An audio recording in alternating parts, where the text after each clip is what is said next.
میرے نہایت ہی معزز قابل فخر دوستوں، بزرگوں، بھائیوں، میرے اساتذہ کرام جو مجھے کبھی بھی تنہا نہیں ہونے دیتے اور اپنے مفید مشورے دیتے ہیں، میں انشاءاللہ آپ کی توقعات پہ پورا اترنے کی کوشش کروں گا۔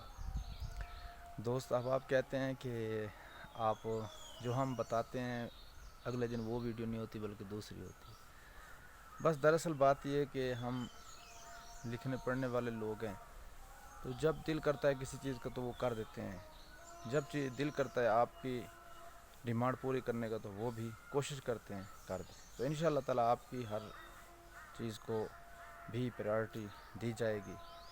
کچھ پڑھ کے، کچھ لکھ کے، کچھ سرچ کر کے آنا ہوگا۔ ایسے نہیں ہے کہ آپ کہہ دیں اور دوسرے دن میں جو ہے وہی ویڈیو آپ کے لیے تیار کر کے آ جاؤں۔ تو بڑی مہربانی ہے آپ کی کہ مختصر انداز میں چاہتا ہوں کہ زیادہ سے زیادہ جو ہے آپ تک معلومات پہنچا سکوں۔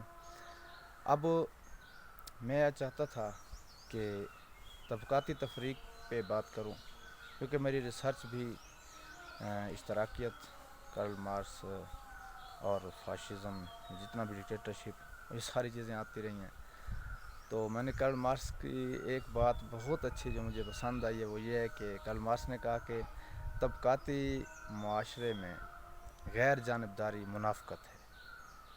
تو دوستو بات یہ ہے کہ جہاں پر جو ہے طبقات ہوں، مڈل کلاس طبقہ ہو، ٹھیک ہے، ایلیٹ کلاس طبقہ ہو، تو وہاں پر ہم نے نیوٹرل نہیں ہونا، ہم نے کسی نہ کسی کے ساتھ اپنی وابستگی کو شو کرانا ہے۔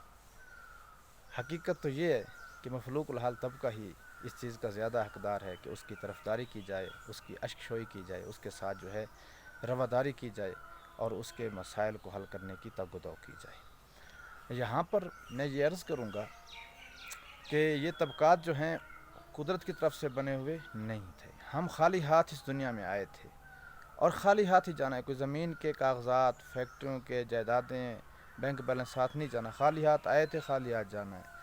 اب ایک کے پاس جو ہے فراوانی ہے دولت کی اور دوسرے کے پاس تن ڈھانپنے کو کپڑا نہیں ہے، تو یہ قدرت کی طرف سے نہیں ہے۔ ہم نے بڑے ایک سوچا سمجھی منصوبہ بندی کے تحت جو ہے ہم نے مخلوق الحال طبقے کو تقدیر کے تابع کر دیا کہ اللہ تعالیٰ جسے چاہے غنی کرے، جسے چاہے جو ہے غریب کرے، تو یہ اسی کے ہے۔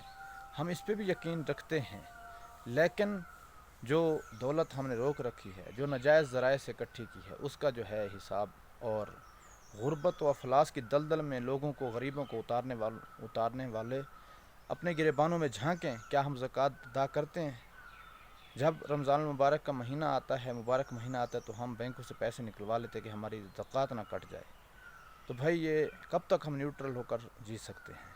غریبوں کا حق ہے، ان کو بھی ادا کریں۔ اب ہم نے ان کو نماز پہ، روزے پہ لگا دیا غریبوں کو، اور خود جو ہے اپنے بینک بیلنس بڑھانے میں لگے ہوئے ہیں۔ کیا ہمیں اللہ تعالیٰ سے محبت نہیں ہے؟ ہم کہتے تو ہیں کہ اللہ سے پیار کرنا چاہیے اور کرتے نہیں ہیں۔ دوسری بات وہ یہ کہ ہم نے عبادات بھی کرنی ہیں اور معاملات بھی ہیں۔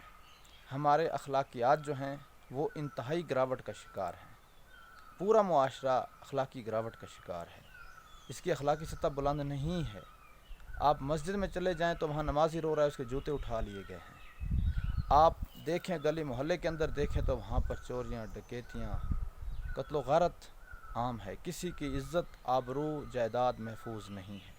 تو اس معاشرے کو اس کی اخلاقی سطح بلند کرنے کی ضرورت ہے، نہ کہ اس کے ہاتھ میں تسبیح پکڑا دو، ٹوپیوں پہنا دو اور ان کو کہو کہ آپ جو ہے ایک سائڈ پہ بیٹھ کے اللہ اللہ کرو تاکہ معاشرہ ٹھیک ہو جائے۔ معاشرے کو سدھارنے کے لیے ہم جب تک اس کی گہرائی میں نہیں اتر کے دیکھیں گے، اس کے مسئلے کا حل نہیں دیکھیں گے، سائنسی بنیادوں پہ تجزیہ نہیں کریں گے، مسائل حل نہیں ہوں گے۔ تو اسی لیے معاملات جو ہیں وہ ہمارے بالکل خراب ہیں، اور 90% اخلاقیات میں ہے، ہمارے اخلاق گرے ہوئے ہیں، جس کی وجہ سے ہماری عالمی سطح پر بھی کوئی قدر نہیں ہے اور آپس کے اندر بھی کوئی محبت اور رواداری کا سلسلہ نظر نہیں آتا۔ تو اسی لیے میں آج یہ پیغام دینا چاہتا ہوں کہ مخلوق الحال طبقہ جو ہے یہ ایک برداشت کی حد ہوتی ہے۔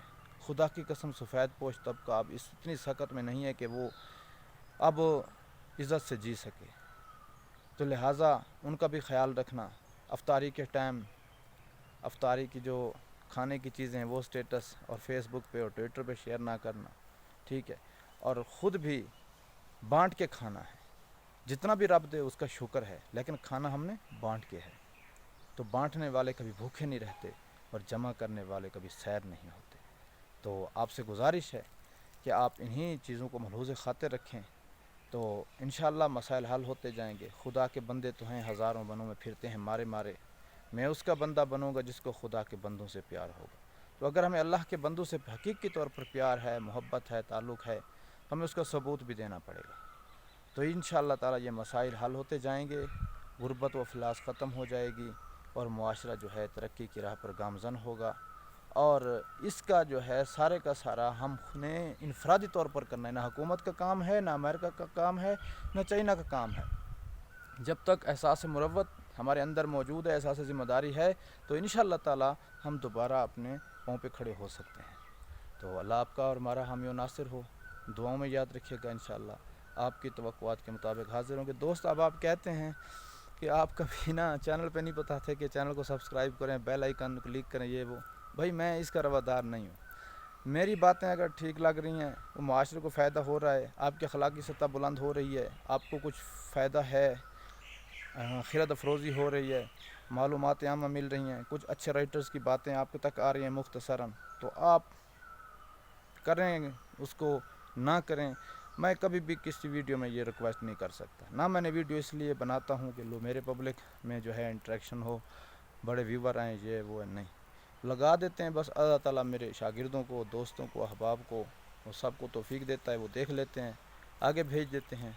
تو میری امید سے زیادہ اللہ کا شکر ہے، پراگرس ہے، الحمدللہ ہے، آپ کی محبتیں ہیں.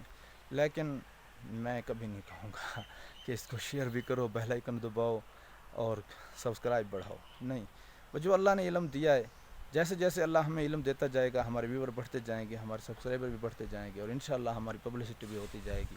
جو کچھ پڑھا ہے وہ پھیلاتے رہیں گے. اسی مقصد کے لیے ہم ہیں. تو جتنا بھی اللہ تعالیٰ مجھے آپ کو توفیق دے، ہم بھلائی کے کام کریں، اچھائی کے کام کریں، تاکہ معاشرے میں سدھار. السلام علیکم. اللہ ہمارا حامی و ناصر.